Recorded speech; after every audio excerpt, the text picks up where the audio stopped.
Welcome to my channel.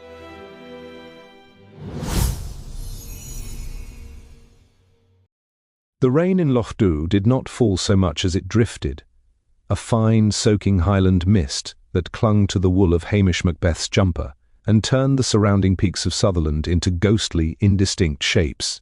It was the kind of morning that invited a man to stay by the peat fire with a thick book and a thicker mug of coffee.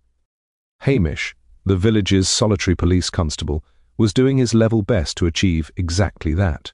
He sat in the kitchen of the police station, his long, gangly frame draped over a wooden chair, his flaming red hair standing up in its usual unruly tufts. Lugs, his ugly but devoted dog, lay across his boots, snoring with a rhythmic wheeze that Hamish found immensely soothing. The telephone on the wall began to shrill. Hamish eyed it with the weary suspicion one might accord a venomous snake.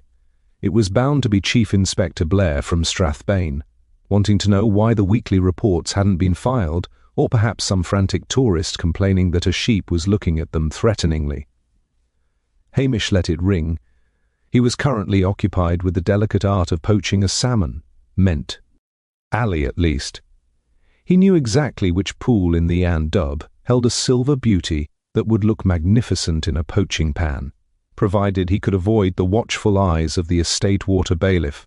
"Work is the curse of the drinking classes, Lugs," Hamish murmured, stroking the dog's tattered ear. "And the Highland classes too." His peace was shattered not by the phone, but by the roar of a high P, a foreman's engine that sounded entirely too expensive for the narrow, potholed streets of Lochdubh. Hamish moved to the window, pulling back the lace curtain. A sleek silver Bentley, a car that looked like a spaceship in a village where most transport involved rust and mudflaps, had screeched to a halt outside the Lochdubh Hotel. Out stepped a man who could only be described as a Sassenach of the most irritating variety. He was dressed in brand-new stiff tweeds that screamed London tailor trying too hard, and he wore a pair of yellow leather gloves as if he were afraid the Scottish air might contaminate him. This was Julian Vane Tempest. He had arrived 2 weeks prior, having bought the old manse with new money earned in London hedge funds. He had already managed to insult Mrs. Edie at the post office by complaining about the speed of the mail, and had told Archie McLean that his sheep were unsightly. "I don't like the look of those gloves, Lugs," Hamish sighed. "A man who wears yellow gloves in the rain is a man looking for trouble, or a man who is about to cause it." Vane Tempest began shouting at the hotel porter, his voice carrying clearly across the square. "Is no one in this god-forsaken outpost who can carry a suitcase without panting? And where is that policeman? I was promised a permit for stalking, and the man is never in his office." Hamish retreated from the window, sinking back into his chair. He closed his eyes, hoping that if he remained perfectly still, the modern world, and its loud, wealthy inhabitants, might simply evaporate into the mist. Unfortunately for Hamish, Lochdubh's peace was about to be broken by something far more permanent than a shouting Englishman. The insistent banging on the police station door was not the polite rap of a neighbour coming to borrow a cup of sugar, but the frantic, rhythmic thudding of someone who had forgotten how to breathe. Hamish sighed, the sound of it lost in the depths of his oversized jumper. He nudged Lugs aside and stood up, his joints popping with the protest of a man who felt far older than his years. When he pulled open the heavy door, he didn't find the polished, yellow-gloved Julian Vane Tempest. Instead, he found young Charlie McLean, the hotel boots, his face the colour of a curdled porridge. "It's Mr. Vane Tempest, Hamish," Charlie gasped, clutching the doorframe. "He's in E Square, by the old fountain. He's gone and done it." "Done what, Charlie?" "Demanded a refund from the Almighty for the rain," Hamish asked, reaching for his peaked cap more out of habit than a sense of urgency. "He's dead, Hamish, right there in the open, and it's awful queer." Hamish felt the familiar, cold sinking in his stomach that usually signalled the end of his quiet life foe. Several weeks, he whistled for Lugs and stepped out into the drizzle, his long strides easily outpacing the trembling boy. The village square was a grey expanse of glistening cobblestones, but a small crowd had already gathered near the Victorian fountain. a monstrosity of cast iron that had long since ceased to sprout water. There, sprawled across the stone basin, was the hedge fund king of Lochdubh. Julian Vane Tempest was no longer shouting. He was draped backward over the edge of the fountain in a pose that was tragically undignified for a man of his self-importance. His expensive tweed jacket was hiked up around his ribs, and his mouth was frozen in an O of absolute shock. But it was the manner of death that left villagers muttering and crossing. Vane Tempest had been literally stuff. Ed, a massive, glistening salmon, the very one Hamish had been admiring in his mind's eye earlier that morning, had been shoved headfirst into the dead man's mouth. The silver tail of the fish protruded upward toward the leaden sky, wagging slightly in the Highland wind, as if mocking the corpse's silence. "A waste of a perfectly good fish," a voice grumbled. Hamish turned to see Archie McLean stand. Ding nearby, his arms crossed over his chest. "That's a 20-pounder if it's an ounce. Shame to see it go to such a mouth." "Quiet, Archie," Hamish said softly, though he couldn't help but agree. He knelt beside the body, his knees cracking. He didn't need a medical degree to see that the man hadn't choked on the fish while it was alive. There were faint purple bruises around the neck, the telt.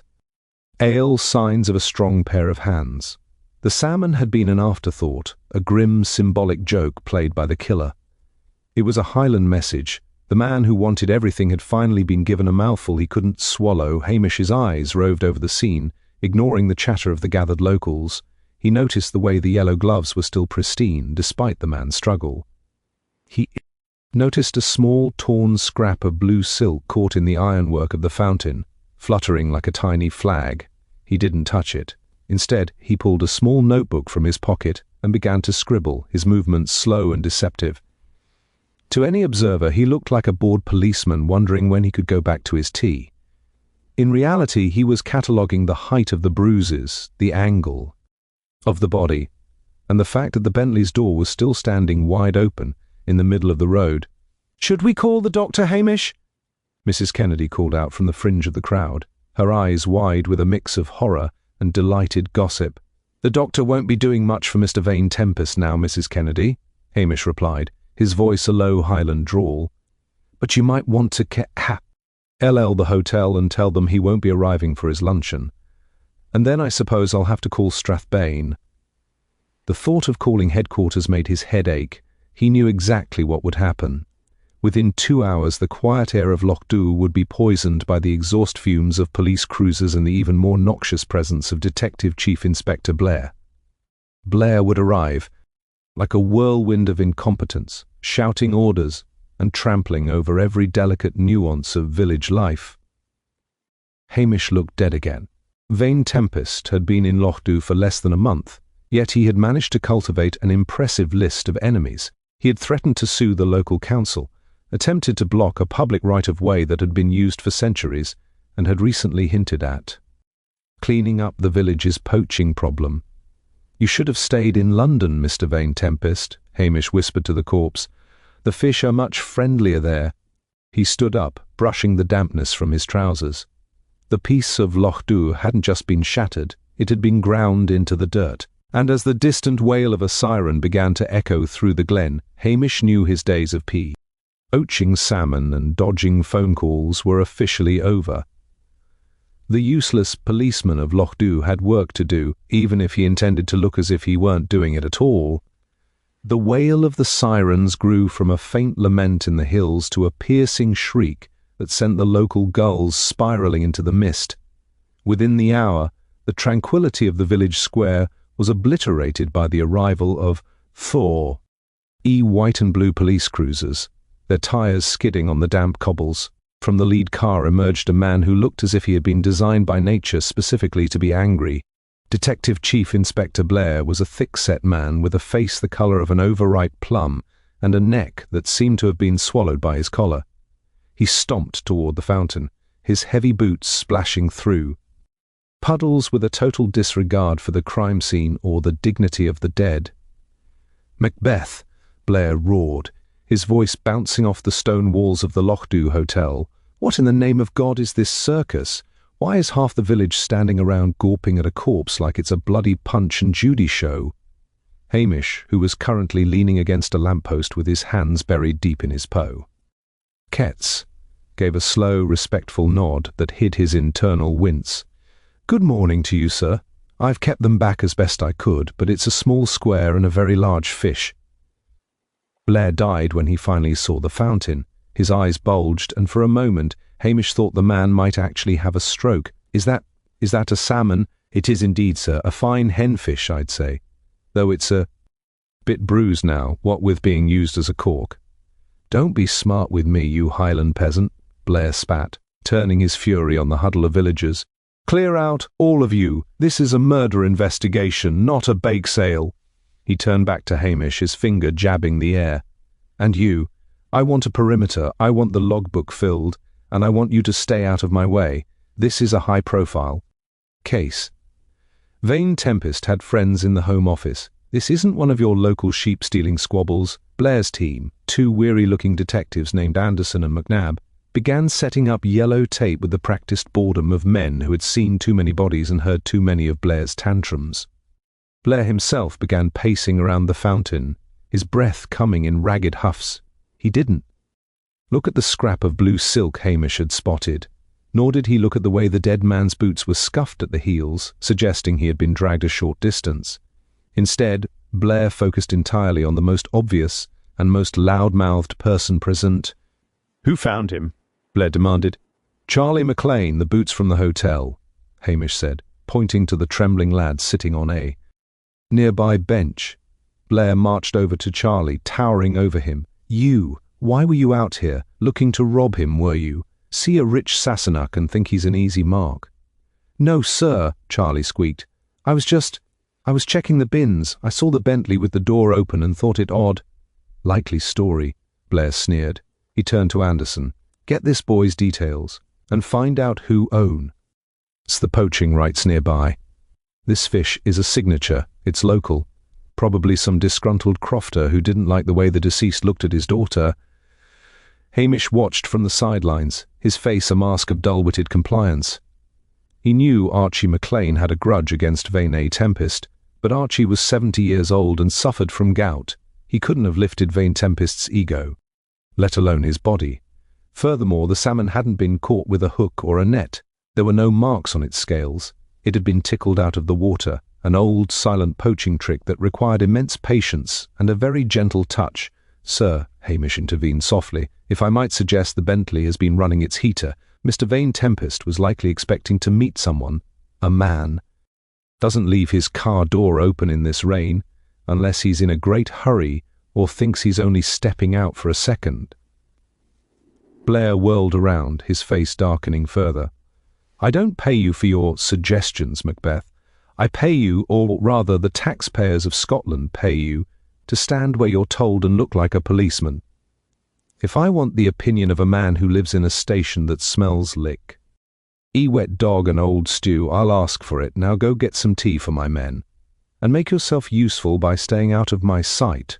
Hamish sighed, a long, mournful sound that was lost in the wind. "Very well, sir, tea it is." He whistled for lugs and began to walk away, his head bowed as if in defeat. But as he turned the corner toward the hotel's side entrance, the lazy look in his hazel eyes vanished. Blair was looking for a murderer among the angry and the obvious. Hamish, however, knew that in the Highlands, the most dangerous people were often the ones who stayed very, very quiet. He didn't need a forensic kit or a shouting match to find the killer. He just needed to start mooching. Hamish did not go straight to the station to put the kettle on. Instead, he took the long way around cut, behind the village hall where the scent of wood smoke and damp earth was thickest. He moved with a slow, rambling gait, the image of a man defeated by his superior's tongue-lashing.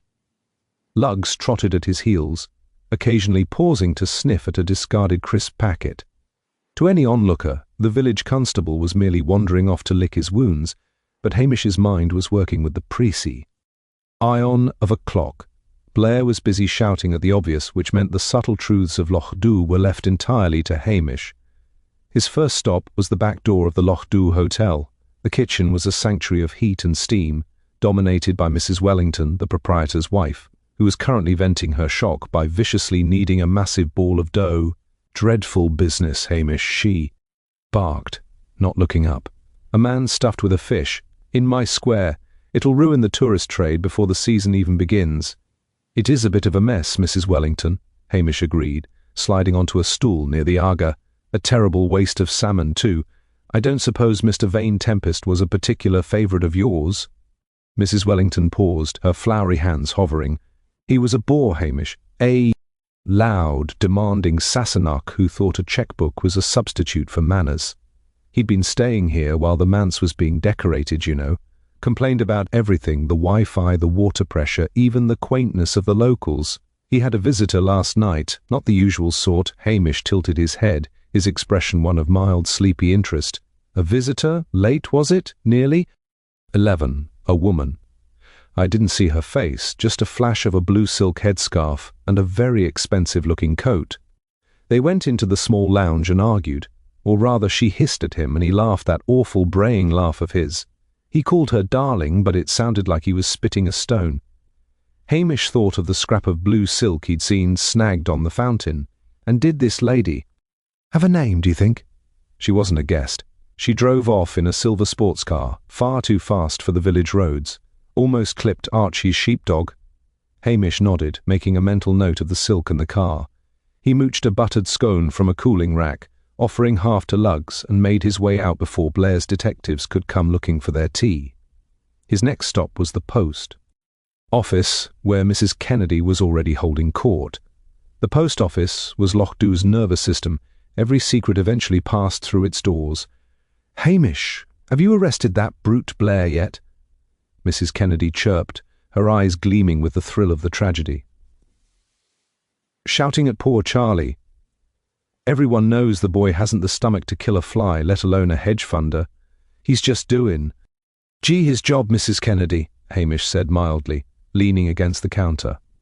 Though I don't think he's found the right end of the stick yet. Tell me, did Mr. Vane Tempest get much mail? Anything interesting? Mrs. Kennedy leaned in, her voice dropping to a conspiratorial whisper. Legal letters, Hamish, reams of them, from a firm in London, and he was sending out letters too, registered mail, to R.S. Penelope Vane Tempest in Chelsea. But there was another one just yesterday, a local one. He hand-delivered it to the Patel's curry shop. He looked very smug about it too. Hamish frowned. Mr. Patel was a quiet, hard-working man who stayed out of village politics. Why would a man like Vane Tempest be dealing with him? He's been trying to buy up the leases on the waterfront, you see, Mrs. Ken.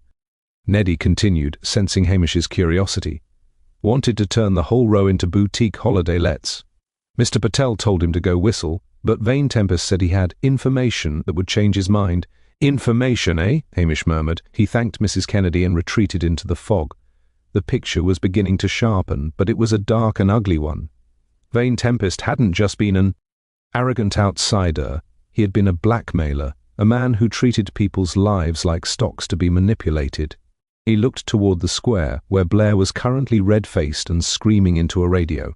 The chief inspector was looking for a violent poacher, but Hamish was starting to think the killer was someone much more desperate, someone who had been pushed until they snapped, and then used the very thing Vane Tempest mocked, the village's poaching traditions, to silence him forever. As Hamish turned toward the waterfront, he saw a familiar, elegant figure stepping out of a dark green Land Rover. It was Priscilla Halberton Smythe, the daughter of the local colonel, and the woman who held Hamish's heart in a state of permanent frustrated suspension. She looked troubled, and in her hand she was clutching a small blue silk clutch bag that matched the scrap on the fountain perfectly. Hamish felt a familiar tightening in his chest at the sight of Priscilla. She was as cool and composed as a Highland spring, her blonde hair tucked neatly under a tweed cap. But there was a tension in her jaw that only someone who had spent years pining for her would notice. She caught his eye and gesture, subtly toward the path that led along the sea loch, away from the prying eyes of the village and the blustering noise of DCI Blair's investigation. Hamish followed, his long legs eating up the distance, while Lugs trotted ahead, sensing the shift in his master's mood. "It's a bad business, Hamish," Priscilla said without looking at him, her voice low and steady. "The The whole village is talking about that fish. It's a grotesque way to die." "It's a message, Priscilla," Hamish replied, falling into step beside her. "In Lochdubh, we're used to the gentry coming up to hunt and fish, but Mr. Vane Tempest treated people like a match. He was a man who enjoyed the squeeze." He glanced at the blue silk clutch bag she was holding. It was an expensive piece, the exact shade of the scrap he had pocket. "Ed, earlier, that's a bonny bag you have there. It looks like it might be missing a wee bit of its lining, or perhaps a decorative ribbon." Priscilla stopped and finally looked at him, her grey eyes clouded with worry. "I'm not the only one in the county with a penchant for blue silk, Hamish. But I suppose you've already found the piece I left on that horrid fountain. I was there last night. I went to see him at the hotel to discuss the estate boundaries. He was planning to challenge my father's riparian rights, the fishing rights on the upper stretch of the Ndoo." "And did the discussion go well?" Hamish asked, his voice gentle but probing. He was insufferable, she admitted, a flush of anger rising in her cheeks. "He laughed at me. He told me that old money was just slow money and that he intended to own the entire glen within 5 years. He also mentioned he had someone on the inside helping him with the titles. He was waiting for another visitor when I left. He seemed quite energized by the prospect of ruining someone else's evening." Hamish sighed, looking out over the grey, choppy waters of the loch. He was a man of many visitors and no friends. Mrs. Wellington saw a woman in a silver sports car. "Was that you, Priscilla?" "No," she said firmly.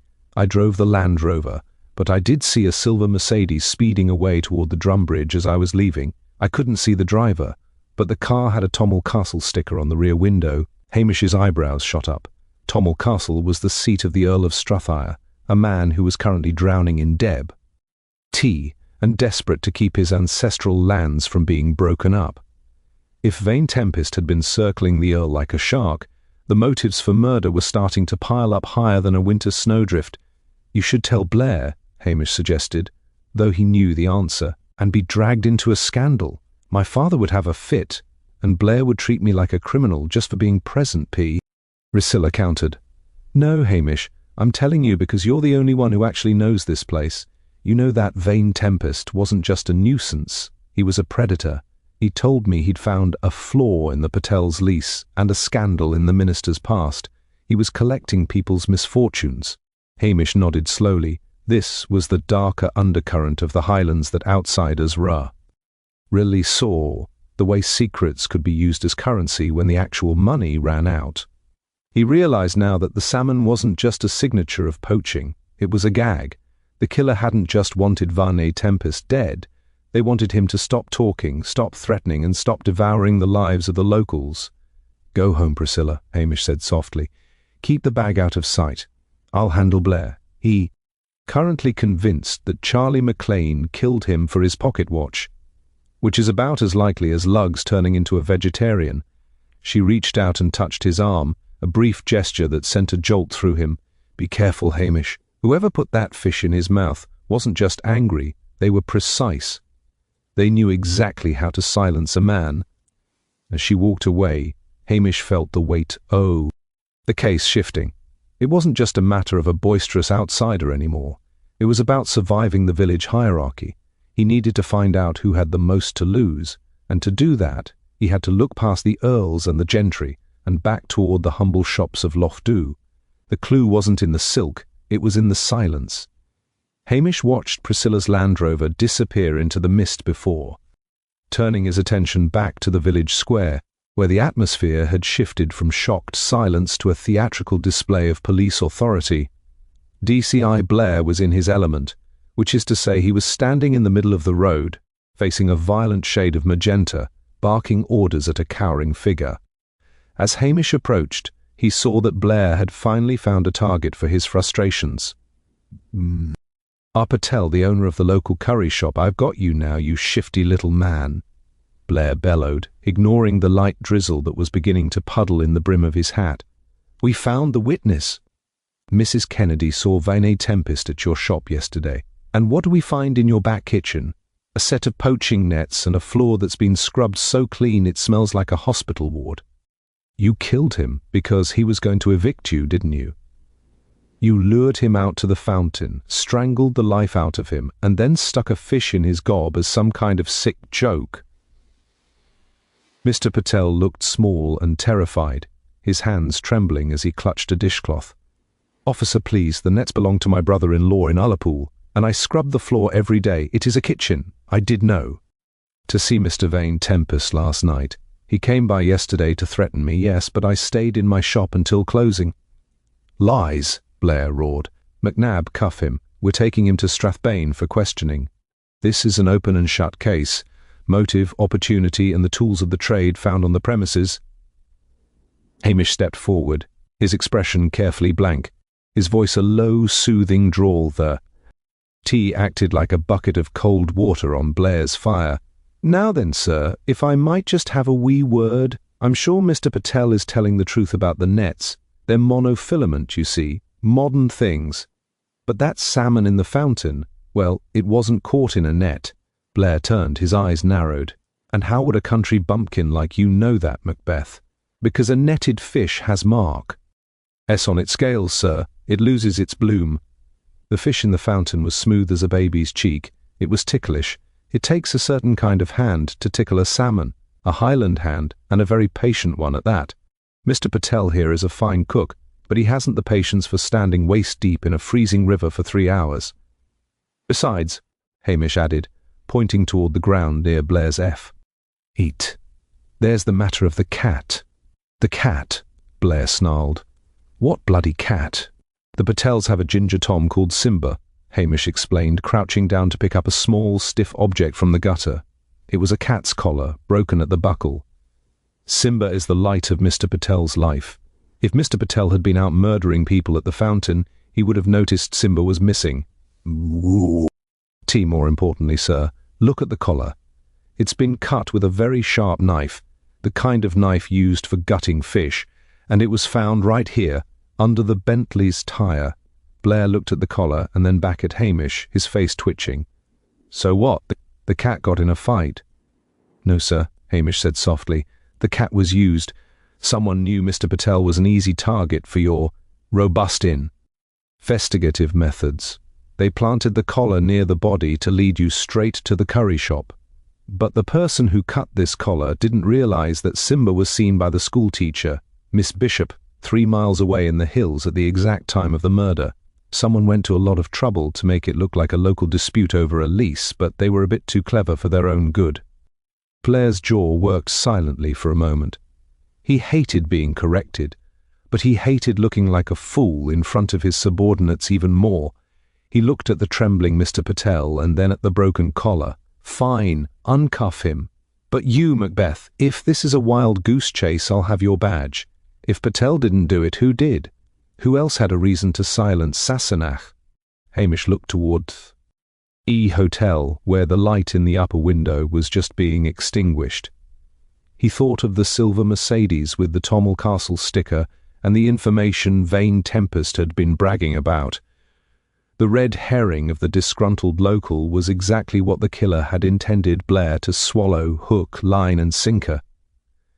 "I think, sir," Hamish said, his eyes sharpening as they scanned the crowd, "that we should stop looking for someone who was angry and start looking for someone who was acting.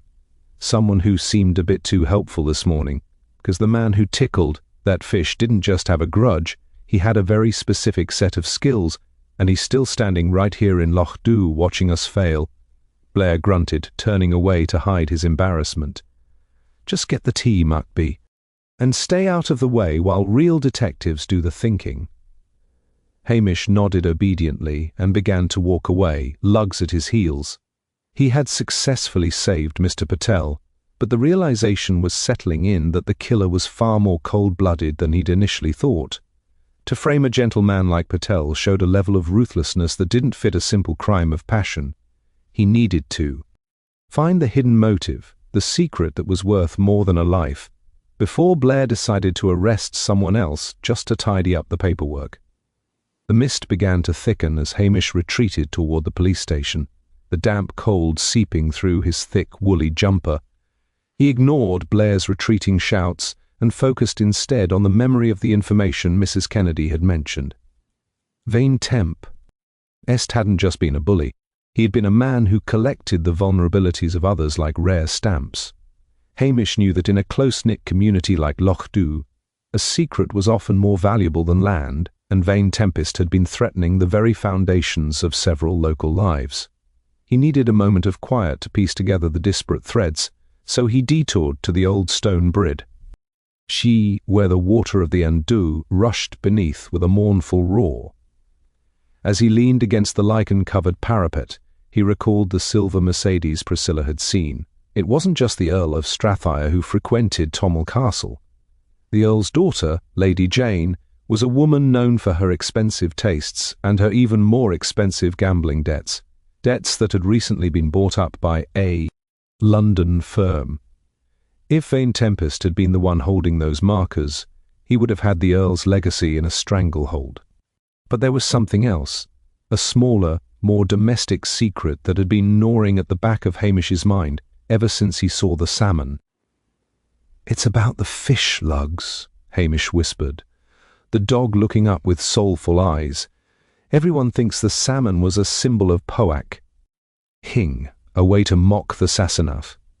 But tickling a fish that size, it isn't just a skill, it's a labour of love. You have to be in the water, patient and still, almost becoming part of the river itself." He remembered seeing the hotel's handyman, a quiet, unassuming man named Geordie, standing near the fountain earlier that morning. Geordie was a man who went unnoticed, a shadow who fixed leak-in, taps and painted fences. He was also the only man in the village who could catch a fish with his bare hands better than Hamish himself. Hamish began to walk toward the small cottage at the edge of the village where Geordie lived. It was a humble place, but the garden was meticulously kept, and a small blue silk scarf hung on the washing line, dancing in the wind. Hamish didn't knock, he simply leaned against the gate and waited. A moment later, Geordie emerged, carrying a bucket of coal. He froze when he saw the constable, his face remaining a mask of rural stoicism. "Evening, Hamish," Geordie said, his voice as dry as old parchment. Blair finished with his shouting, "Not yet, Geordie. He's looking for a killer, you see. He thinks it was a matter of money, or perhaps a dispute of our Elise." Hamish gestured toward the blue scarf on the line. "That's a pretty thing. Looks like it might have belonged to someone with a silver Mercedes." Geordie's grip on the bucket tightened until his knuckles turned white. "The lady dropped it a week ago. I was just keeping it for her. Vane Tempest found out, didn't he?" Hamish said, his voice dropping to a sympathetic murmur. "He saw why. All with Lady Jane. He didn't care about the Earl's debts. He cared about the scandal, a daughter of the nobility carrying on with a village handyman. In his world, that was a weapon. He was going to use it to force the Earl to sell the castle grounds to him for a pittance. He wasn't just going to take the land, he was going to destroy the family name." The silence that followed was heavy with the weight of the truth. Geordie looked down at his hands, large, calloused hands that were capable of the most delicate touch in the river. "He laughed at us, Hamish. He sat in his car and told me I was nothing but a local curiosity he could dispose of. He said Jane would be the talk of every London rag by Monday if the Earl didn't sign. The motive wasn't greed, Hamish realised, it was protection. It was the ancient Highland instinct to defend one's own against a predator who didn't understand the rules of the glen. Vane Tempest had underestimated the quiet man in the background, thinking him too insignificant to be a threat. He hadn't realised that the most dangerous man in the Highlands isn't the one who shouts, but the one who knows how to wait in the cold water until the moment is exact. "Lie right. He died because he was a glutton, Geordie," Hamish said softly. "Not just for food or land, but for power. And you gave him exactly what he deserved, a mouthful of the very thing he tried to steal. But knowing the motive was one thing, proving it without destroying Lady Jane and the Earl was another. Hamish knew he couldn't let Blair arrest Geordie, not because he condoned murder, but because Blair would turn the trial into a media circus that would ruin the very people Geordie had tried to save. He needed a way to close the case that satisfied the law without feeding the vultures. He needed to set a trap that would make the truth come out on his own terms. "Stay here, Geordie," Hamish commanded. "Don't go near the square. I have a bit of a performance to put on for the chief eye." As he walked back toward the village, Hamish felt the familiar weight of the Highlands on his shoulders. The darkness of the crime was real, but the reasons behind it were as old as the hills themselves. He reached into his pocket and felt the scrap of silk. It was time to give Blair exactly what he wanted, a glorious public arrest that would make him the hero of the hour, and keep Hamish exactly where he wanted to be. The dampness of the evening had turned into a bone-chilling cold as Hamish made his way back toward the centre of Lochdubh. He found DCI Blair huddled in the back of an incident van, his face illuminated by the harsh blue glow of a laptop screen, looking like a gargoyle in a modern art gallery. The air inside the van was thick with the smell of stale coffee and BL. Air's mounting irritation. Hamish stood in the doorway, water dripping from the tip of his nose, looking every bit the slow-witted village Bobby Blair assumed him to be.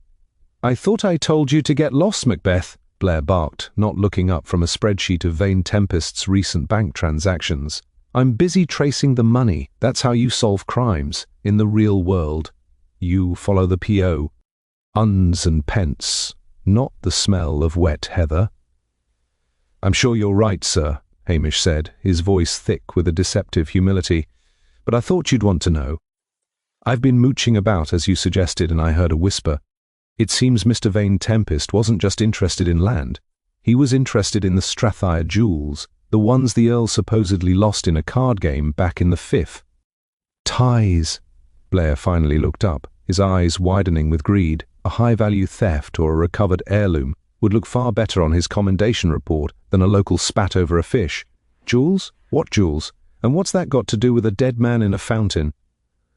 "Well, sir," Hamish leaned in, lowering his voice to a conspiratorial whisper, "the rumour is that Vane Tempest found them. He was keepy. Them in the spare tyre well of that Bentley.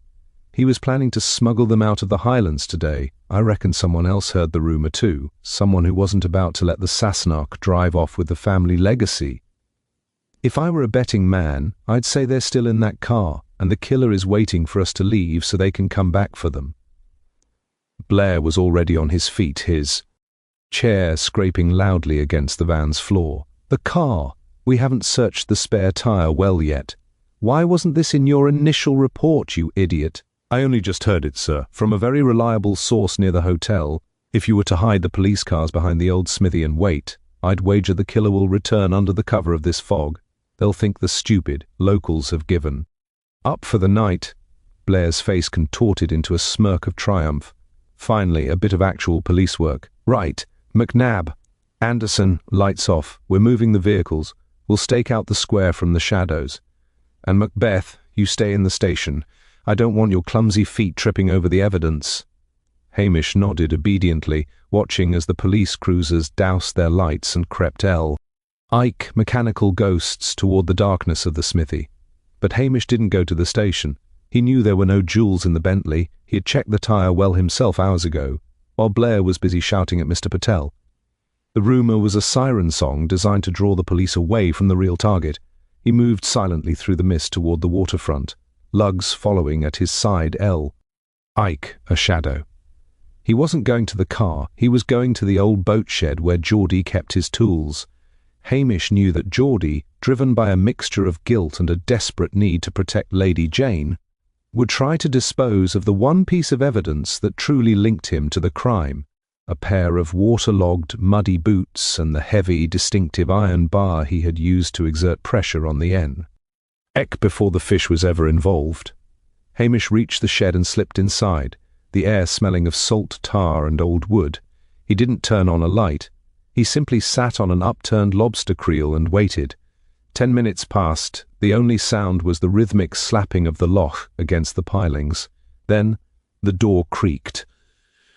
A figure moved into the darkness, breathing heavily. Hamish could hear tea. He wet squelch of footsteps, real footsteps, not the imaginary ones Blair was waiting for in the square. "It's a long walk from the cottage in the dark, Geordie," Hamish said softly into the gloom. The figure jumped, a heavy bag thudding onto the wooden floor, a flashlight flickered on, the beam shaking as it hit Hamish's calm red-haired face. Geordie stood there, his eyes wide with the realizatio, then that the lazy policeman had seen through the theatre in the square. "You should have just stayed home," Hamish sighed. "Blair is a fool, but even a fool eventually looks in the right direction if you give him enough time. I tried to give you a way out, but you couldn't leave well enough alone, could you?" Geordie saw the bag at his feet, then at the door.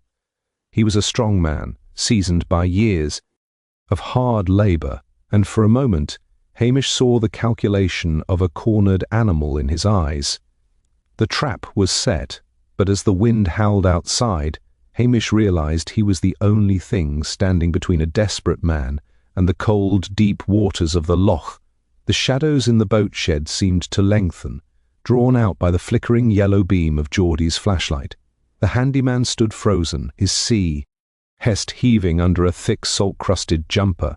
In the silence, the drip of water from his oilskins sounded like a ticking clock. Hamish remained seated on the lobster creel, his hands resting loosely on his knees, looking more like a man waiting for a bus than a police officer cornering a killer. He knew any sudden move would snap the fragile thread of Geordie's composure. "I didn't want to hurt him, Hamish," Geordie rasped, his voice cracking like dry timber. "I went to the fountain to plead with him. I told him the Earl is a good man, and Lady Jane, she's just young and foolish. I offered him every penny I'd saved. He just laughed. He called us peasants playing at being people. He said he was going to strip the glen bare and start with the people I cared for, and the iron bar G.O.D., Hamish asked quietly. "You didn't take that to a meeting just to plead?" Geordie looked down at the heavy canvas bag. "I took it because I knew the kind of man he was. When he turned his back to get into that flashy car, still chuckling about how he'd have Jane in the papers, I lost the world, Hamish. It was like the mist came down inside my head." Suddenly, Geordie's eyes darted to door. The distant sound of a car engine, Blair's team no doubt, growing impatient with the empty Bentley, echoed across the water. Panic, sharp and electric, replaced the sorrow on his face. He lunged, not for the door, but for the heavy iron bar protruding from the bag. With a strength born of decades of hauling nets, he swung the bag toward Hamish's head. Hamish moved with a deceptive fluidity that belied his lazy reputation. He rolled off the creel, the bag whistling through the air where his skull had been a second before, smashing into a stack of wooden crates with a splintering crash. Lugs let out a fierce, protective growl, snapping at Geordie's heels. "Don't make it worse, Geordie," Hamish shouted, finding his feet. He was a tall man, and when he drew himself up to his full height, he filled the cramped shed with a sudden, commanding presence. Geordie didn't listen. He scrambled toward the back of the shed, where a small pier jutted out into the dark, churning waters of the loch. He intended to throw the evidence, and perhaps himself, into the depths. Hamish sprang forward, his long arms reaching out. He tackled the older man just as they reached the edge of the wooden pla. Fay went down in a heap of damp wool and limbs, sliding across the slippery, weed-covered wood. The struggle was brief but desperate. Geordie fought with the frantic energy of a man who had nothing left to lose, but Hamish was younger and possessed a hidden, wiry strength that few in Lochdubh ever saw. He pinned Geordie's arms behind his back, pressing his face into the rough timber of the P. It's over," Hamish panted, his cheek pressed against the cold wood. "The killing is done. You've saved the Earl's name, but you cannot run from this. If you go into that water, you leave Lady Jane with a ghost and a scandal that will never die. Is that what you want?" Geordie's resistance ebbed away. He went limp, a sob breaking from his throat that was more painful to hear than the sound of struggle. Hamish didn't reach for handcuffs. He simply held the man steady until the shaking stopped. He looked out at the loch where the whitecaps were visible in the moonlight. He had the killer, and he had the weapon. But as he heard the sirens finally turning toward the waterfront, he knew he had one final, delicate task to perform. He had to ensure that the truth came out in a way that satisfied the law without destroying the innocent lives Geordie had tried to protect. "Listen to me, Geordie," Hamish whispered, pulling the man up. "When they get here, you say nothing about lady or castle. You tell them it was about fishing rights. You tell them he threatened to take your cottage. Blair wants a simple motive, and I'm going to give him one so loud he won't look any further. As blue lights of the police cars began to sweep across the walls of the boat shed. Hamish straightened his cap and smoothed his hair. He looked again like the slow, slightly confused village constable. The confrontation was over, but the theatre of the arrest was just beginning. The heavy thud of car doors and the frantic crunch of gravel heralded the arrival of the Strathbane police. DCI Blair B. burst into the boat shed, his face a terrifying shade of violet, his breath coming in jagged, wheezing gasps. He found Hamish sitting calmly on a coil of rope, one hand resting on the shoulder of a slumped, defeated Geordie, while the other held a heavy canvas bag that dripped murky lock water onto the floor. Luggs sat at Hamish's side, looking thoroughly bored by the entire proceedings. "What is Is Macbeth?" Blair roared, his voice cracking the stillness of the shed. "I've been sitting in a freezing alleyway for 40 minutes, waiting for a jewel thief that never showed up. I ought to have you kicked out of the force for making a fool of me." Hamish looked up, his eyes wide with a look of stunned, simple-minded admiration. "Oh, sir, you've arrived just in time. It was a masterpiece, sir." "Absolute genius. Your strategy worked perfectly. I could hardly believe my eyes." Blair stopped mid-rant, his chest swelling slightly as the anger was momentarily derailed by the prospect of praise. "My strategy? What are you blethering about, man?" "The stakeout at the Bentley, sir," Hamish said, leaning forward as if sharing a profound secret. "You knew, didn't you? You knew the jewel rumour wool. Draw the killer's attention, but you also knew the real culprit would be too clever to go near the car. You told me to keep an eye on the waterfront because you suspected the killer would try to dump the evidence here while you had the main square locked down." "It was a pincer movement, sir. I merely followed your lead." Blair blinked, his small eyes darting between Hamish's earnest face and the weeping Geordie. He looked at the canvas bag.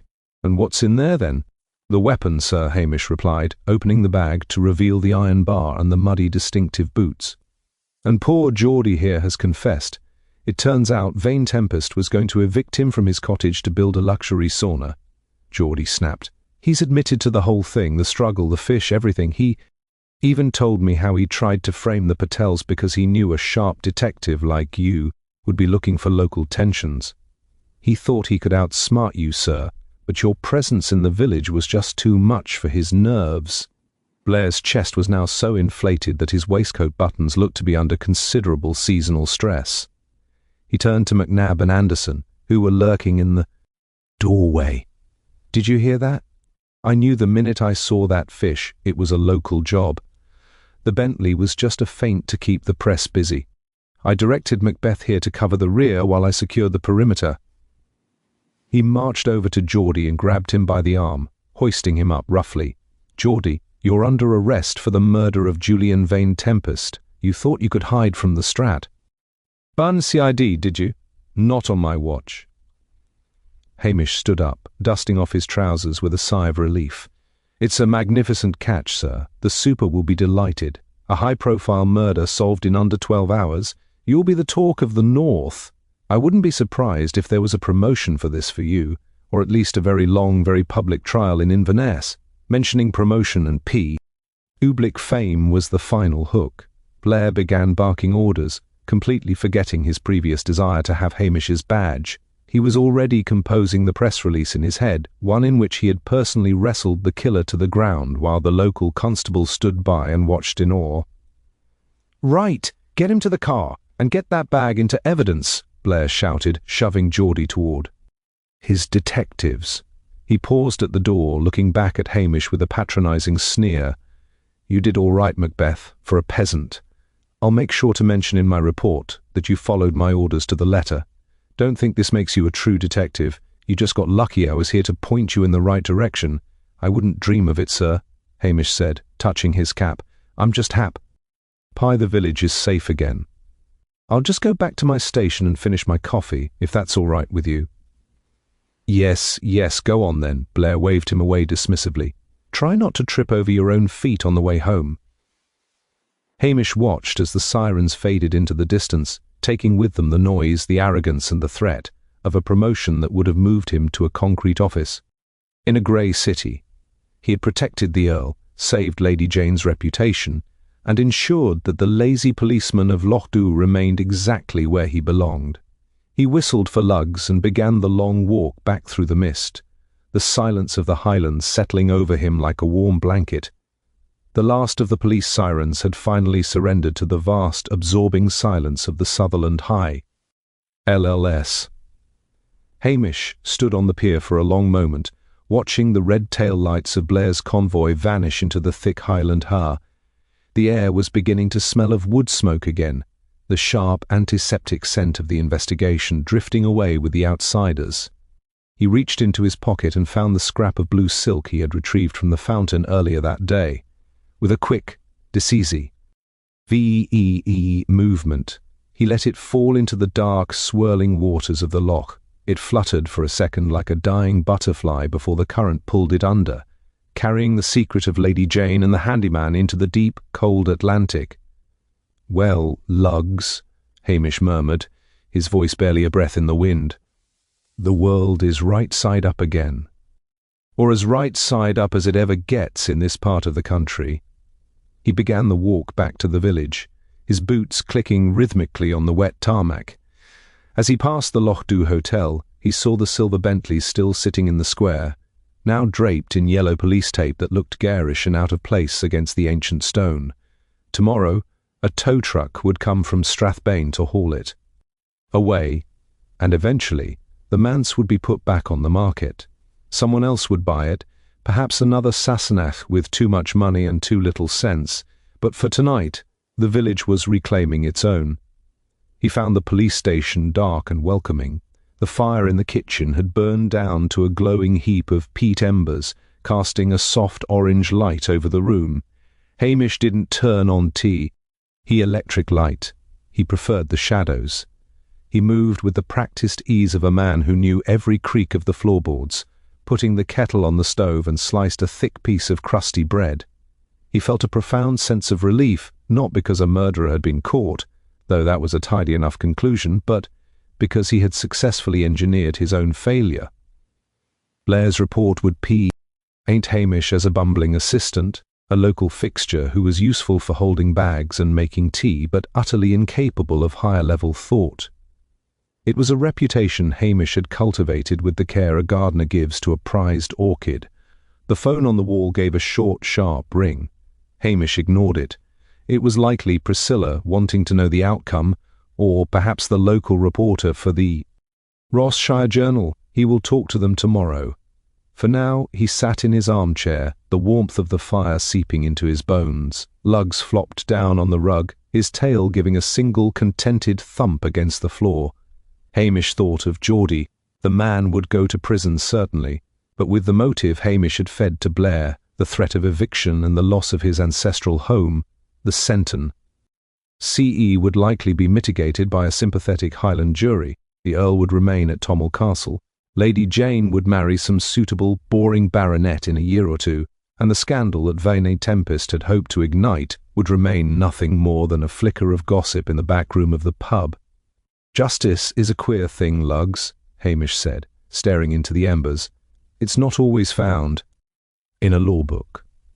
Sometimes it's found in a salmon's mouth and a quiet man's silence." He poured his coffee into a chipped mug and added a generous splash of whiskey from a bottle hidden behind the flour tin. The liquid was amber and fire, warming his throat and settling his nerves. Outside, the rain began to fall in earnest, a steady drumming beat against the window pane that promised a night of abso, loot, isolation. The Highlands had a way of swallowing tragedy, of folding it into the mountains and the mist, until it became just another story told over a dram. Hamish Macbeth, Scotland's laziest policeman, leaned his head back and closed his eyes. He had no reports to write tonight. Blair would insist on doing those himself to ensure he received all the glory. He had no more suspects to interview, and no more secrets to bury.